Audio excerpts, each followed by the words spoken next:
푸른 산자락을 따라 안개가 천천히 걷히듯 우리의 마음에도 오래된 믿음과 기억이 깃들어 있습니다. 예로부터 이 땅의 사람들은 험준한 산을 바라보며 그 안에 깃든 보이지 않는 힘을 느끼고 산신을 공경하며 삶의 안녕을 빌었습니다. 두려움 속에서도 감사했고 경외 속에서도 소망했습니다. 그리고 어느 날 그 산길을 따라 부처님의 가르침이 들어왔습니다. 불교는 그 마음을 꺾지 않았습니다. 산을 지우지 않았고 산신을 밀어내지 않았습니다. 오히려 그래, 그 경외의 마음이 곧 수행의 씨앗이다 하고 그 믿음을 더 넓은 자비와 지혜의 세계로 이끌었습니다. 오늘 우리는 그 숨결을 따라 묻고자 합니다. 다름을 없애지 않고도 어떻게 하나가 될 수 있는가? 배척하지 않고도 어떻게 진리에 이를 수 있는가? 불교가 보여준 길은 무너뜨리는 길이 아니라 품는 길이었습니다. 싸우는 길이 아니라 비추는 길이었습니다. 이 시간 산을 향해 두 손 모으던 옛사람의 마음으로 부처님의 자비를 다시 바라보며 종교를 넘어서는 융화의 지혜를 함께 살펴보겠습니다. 옛날 깊은 산골 마을에 산신을 모시는 작은 제단이 있었습니다. 마을 사람들은 해마다 정월이면 산에 올라가 돼지머리를 올리고 두 손 모아 올해도 무사하게 해주십시오 하고 빌었습니다. 산은 늘 그 자리에 있었고 사람들은 늘 두려움과 감사 사이에서 살았습니다.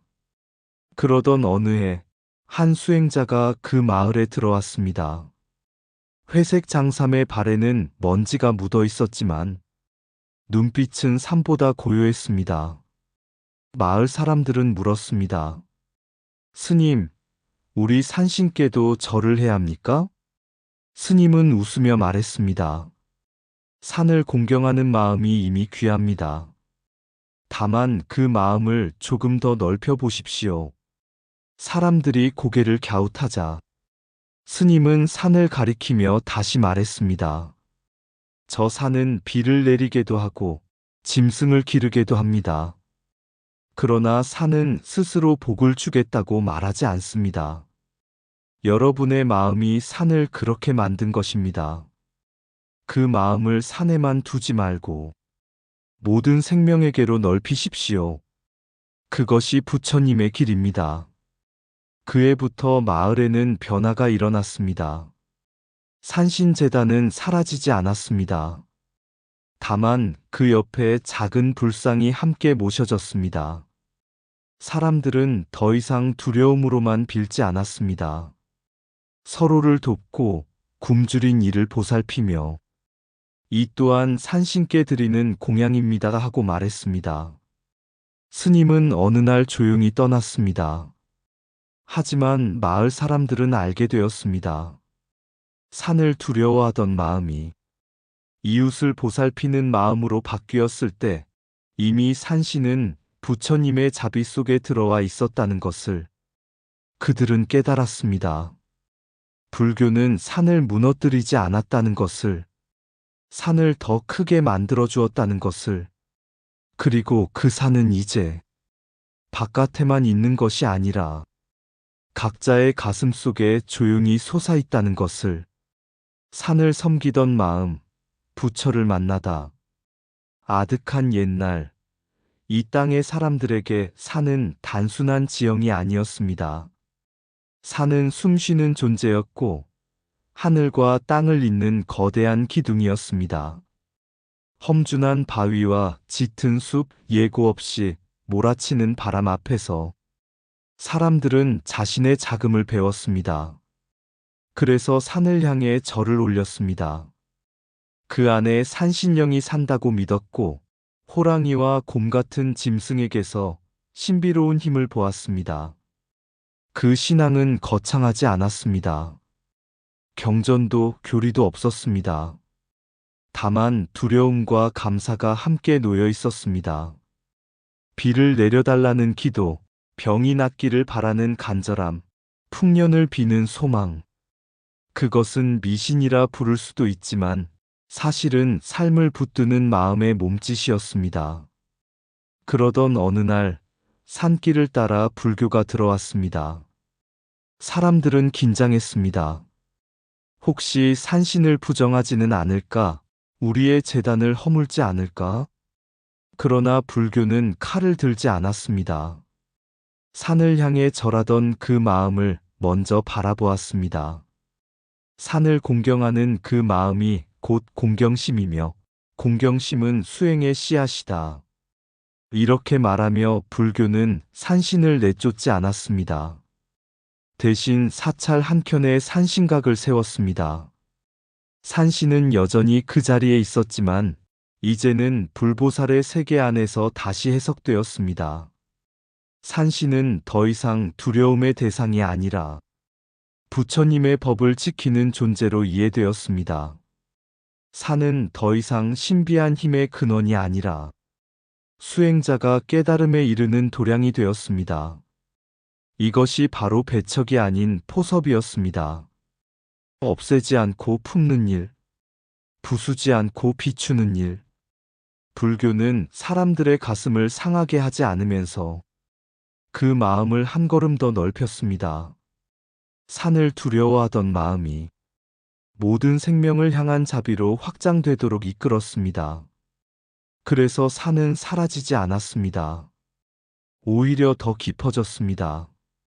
밖에 우뚝 선 봉우리만이 아니라 마음속에도 하나의 산이 솟았습니다. 그 산 위에 조용히 부처님의 빛이 떠올랐습니다. 산을 두려워하던 마음이 자비로 바뀔 때 신앙은 비로소 성숙한다. 산신을 밀어내지 않은 것이 아니라 그 의미를 더 크게 열어주었다. 두려움으로 절하던 마음이 깨달음으로 절할 때 산은 수행처가 된다. 배척은 벽을 세우고 포섭은 길을 만든다. 불교는 믿음을 무너뜨리지 않고 그 믿음의 방향을 넓힌다. 산을 향한 공경심이 모든 생명을 향할 때 그것이 곧 보살행이다. 신을 없애는 것이 지혜가 아니라 마음을 밝히는 것이 지혜다. 산신각이 사찰 안에 들어온 것은 타협이 아니라 자비의 표현이다. 참된 가르침은 먼저 사람의 가슴을 보호한다. 두려움 속의 기도도 자비의 씨앗이 될 수 있다. 부처의 길은 무너뜨리는 길이 아니라 비추는 길이다. 산은 밖에 솟아있고 깨달음은 안에서 솟는다. 전통을 꺾지 않고도 진리는 자랄 수 있다. 작은 믿음을 존중할 때 큰 진리가 스며든다. 포섭은 타협이 아니라 중생을 향한 가장 깊은 연민이다. 부처는 무너뜨리지 않고 품는다. 깊은 산속절에 가보면 대웅전 뒤편 혹은 한켠에 작은 전각이 있습니다. 그곳에는 호랑이를 곁에 둔 산신이 모셔져 있습니다. 부처를 모신 사찰 안에 산신이 함께 있다는 사실. 그 장면은 조용하지만 하나의 선언과도 같습니다. 우리는 당신의 믿음을 부정하지 않습니다. 불교가 이 땅에 들어왔을 때 산신을 쫓아내지 않았습니다. 오히려 말했습니다. 산을 공경하는 그 마음이 이미 귀합니다. 그 마음을 더 넓은 자리로 옮겨보십시오. 그래서 산신은 사라지지 않았습니다. 다만 더 큰 세계 안에서 의미를 얻었습니다. 두려움의 대상에서 불법을 수호하는 존재로. 이것이 승화입니다. 부정이 아니라 방향의 전환입니다. 도교 역시 그러했습니다. 동서남북을 지키는 방위신앙, 12간지로 상징되는 시간과 공간의 질서. 불교는 그것을 미신이라 말하지 않았습니다. 방향을 믿는 그 마음은 질서를 갈망하는 마음이구나. 그 갈망을 법의 질서로 풀어주었습니다. 그래서 유불도 삼교는 싸우지 않고 서로의 언어를 빌려 살아갈 수 있었습니다. 유교는 예로 사람을 세우고 도교는 자연과 조화를 말하며 불교는 마음의 근원을 비추었습니다. 이 셋이 완전히 같아서가 아니라 서로를 허물지 않았기 때문에 공존이 가능했습니다. 물론 어떤 이는 말합니다. 교리의 순수성이 흐려진 것 아니냐? 그러나 부처의 가르침은 차가운 이론이 아니라 따뜻한 방편입니다. 중생이 아직 산을 두려워한다면 산을 부정하지 않습니다. 그 산을 디딤돌 삼아 한 걸음 더 넓은 자비로 이끌 뿐입니다. 부처는 종교 위에 서지 않습니다. 사람의 마음 위에 다리를 놓습니다. 무너뜨리면 공허가 남지만 품으면 길이 남습니다. 그래서 불교는 정복하지 않습니다. 대신 스며듭니다. 산 안개처럼 조용히, 그러나 결국은 산 전체를 감싸듯이 부처는 신앙을 없애지 않고 그 깊이를 바꾼다. 배척은 승리일 수 있으나 포섭은 구원이다. 산신을 밀어내지 않은 순간 자비는 이미 시작되었다. 더 큰 진리는 작은 믿음을 꺾지 않는다. 교리의 순수성보다 중생의 눈물이 먼저다. 무너뜨리면 빈터가 남고 품으면 길이 열린다. 불법은 상대를 이기려 하지 않고 마음을 밝히려 한다. 방위를 믿던 마음도 결국은 질서를 찾는 갈망이다. 시비간지는 시간의 상징이고 자비는 시간을 넘어선다. 삼교가 공존할 수 있었던 이유는 서로를 두려워하지 않았기 때문이다. 참된 포용은 타협이 아니라 방향의 전환이다. 사람을 먼저 품지 못하는 가르침은 오래 머물지 못한다. 부처는 종교 위에 서지 않고 고통 위에 선다. 믿음은 다를 수 있으나 고통은 같다. 그래서 자비는 통한다. 스며드는 가르침만이 오래 남는다. 종교 전쟁을 멈추는 지혜. 인류의 역사에는 보이지 않는 칼날이 자주 등장합니다. 그 이름은 신념입니다. 신념은 사람을 살리기도 하지만 때로는 다른 신념을 향해 벽을 세웁니다. 오직 이것만이 진리다라는 외침이 커질수록 세상은 둘로 갈라지기 쉽습니다.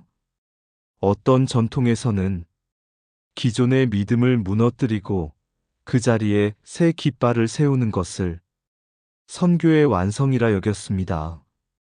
옛 제단은 허물어지고 그 자리에 새로운 상징이 들어섰습니다. 그러나 불교의 걸음은 달랐습니다. 불교는 산을 무너뜨리지 않았고 산신을 쫓아내지 않았습니다. 도교 또한 완전히 사라진 것이 아니었습니다. 그 사상은 불교 속에서 방향을 달리하여 살아남았습니다. 마치 강물이 바다에 들어간다고 해서 물이 사라지는 것이 아니라 더 큰 물결이 되는 것처럼 불교는 흡수하고 전환했습니다. 배타 대신 확장, 정복 대신 해석. 왜 그것을 믿는가? 라고 묻기보다 그 믿음 속에 무엇을 두려워하고 있는가? 를 먼저 살폈습니다. 사람은 교리를 위해 싸우지만 사실은 자신의 불안을 지키기 위해 싸웁니다. 불교는 그 불안을 보았습니다. 그래서 말합니다. 다름은 제거할 대상이 아니라 이해해야 할 조건이라고. 도교가 흔적 없이 사라진 듯 보이지만 방위신앙과 상징, 세계관은 불교의 품 안에서 다시 숨쉬고 있습니다. 형태는 달라졌으나 의미는 이어졌습니다. 이것이 불교가 종교 갈등을 완화할 수 있는 이유입니다. 진리를 독점하지 않기 때문입니다. 자비를 중심에 두기 때문입니다. 융화란 모두를 같은 색으로 칠하는 일이 아닙니다. 각자의 빛을 지우지 않으면서 눈부심이 되지 않게 조율하는 일입니다. 불교는 하나의 답을 강요하기보다 고통을 줄이는 방향을 묻습니다. 이 믿음이 누군가를 상처 입히는가, 아니면 더 넓은 자비로 이끄는가? 그 질문 앞에서 전쟁은 힘을 잃습니다. 왜냐하면 싸움은 진리를 위한 것이 아니라 집착을 위한 것임이 드러나기 때문입니다. 그래서 불교는 말없이 제안합니다. 다름을 없애지 말고 그 다름 위에 다리를 놓으라고. 그 다리의 이름이 바로 자비이며 그 자비가 종교 전쟁을 멈추는 지혜입니다. 진리를 독점하려는 순간 자비는 숨을 멈춘다. 싸움은 교리에서 시작되지만 평화는 마음에서 시작된다. 무너뜨린 자리에는 적이 남고 품은 자리에는 길이 남는다. 다름을 지우면 침묵이 남고 다름을 살리면 조화가 태어난다. 불교는 상대를 이기려 하지 않고 집착을 내려놓게 한다. 흡수는 굴복이 아니라 확장이다. 전하는 부정이 아니라 성숙이다. 사라진 듯한 도교는 역사에서 지워진 것이 아니라 자비 속에 녹아들었다. 종교가 벽이 될 때 갈등이 시작되고 다리가 될 때 평화가 시작된다. 참된 신앙은 상대의 숨을 막지 않는다. 하나의 진리만을 외치는 목소리는 크지만 모두를 품는 침묵은 깊다.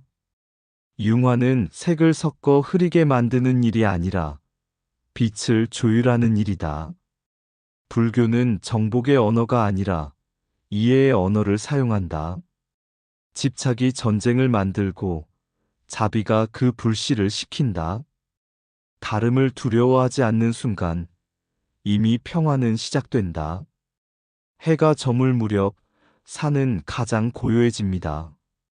낮 동안 서로 다른 빛으로 반짝이던 봉우리들이 어둠 속에서는 하나의 능선으로 이어집니다. 이 땅의 신앙도 그러했습니다. 산을 두려워하던 마음이 있었고 방위를 따르던 믿음이 있었으며 예를 중히 여기던 전통이 있었습니다. 서로 다른 이름, 서로 다른 방식. 그러나 불교는 그 이름들을 지우지 않았습니다. 다만 물었습니다. 그 믿음 속에 담긴 마음은 무엇인가? 두려움이라면 자비로 비추고, 소망이라면 수행으로 이끌며, 질서를 향한 갈망이라면 법의 이치로 풀어주었습니다. 그래서 산신은 사라지지 않고 사찰 한켠에서 미소 짓게 되었고, 도교의 세계관은 흔적 없이 사라진 것이 아니라 불교의 품 안에서 방향을 달리해 숨쉬게 되었습니다. 불교는 승리하지 않았습니다. 정복하지도 않았습니다. 대신 스며들었습니다. 산안개가 능선을 덮듯, 바람이 나뭇잎 사이를 지나가듯.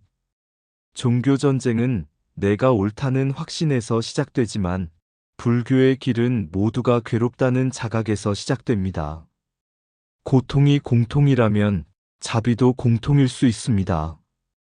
그래서 융화란 하나로 만들어 없애는 일이 아니라 서로를 남겨둔 채 다투지 않는 지혜입니다. 산은 여전히 산으로 남고 강은 여전히 강으로 흐르되 그 사이에 다리가 놓이는 것. 그 다리의 이름이 자비이고 그 자비가 불교의 숨결입니다. 그리고 그 숨결이 살아있는 한 세상은 완전히 하나가 되지 않아도 충분히 평화로울 수 있습니다. 다리를 놓는 숨결. 산은 오래전부터 사람의 두려움을 품고 있었다. 바위는 침묵으로 답했고 호랑이는 그림자처럼 지나갔다. 사람들은 그 앞에 무릎을 꿇었다. 두려움과 감사가 한 그릇에 담겨 흔들렸다. 어느 날 산길을 따라 바람 하나가 들어왔다. 그 이름은 불법. 그 바람은 재단을 쓰러뜨리지 않았고 깃발을 꺾지도 않았다. 다만 속삭였다. 산을 향한 그 마음을 모든 생명에게로 넓혀보라고. 산신은 쫓겨나지 않았다. 대웅전 뒤편 작은 전각에서 호랑이 곁에 앉아 조용히 법을 듣는다. 도교의 별과 방위도 흩어지지 않았다. 시간의 상징이 되어 법계의 원안에서 다시 숨쉰다. 불교는 묻는다. 누가 옳은가가 아니라 누가 아픈가를. 정복은 소리를 남기지만 자비는 숨결을 남긴다. 다름을 지우지 않고 다름 위에 다리를 놓는 일. 그 다리는 보이지 않으나 건너는 이의 발밑에서 따뜻하게 놓여 있다. 산은 여전히 산이고 강은 여전히 강이지만 그 사이에 흐르는 고요한 빛.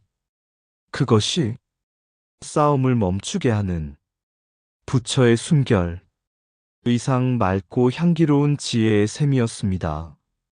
오늘도 좋은 날 되세요. 구독과 좋아요는 맑고 향기로운 지혜의 샘에게 큰 힘이 됩니다.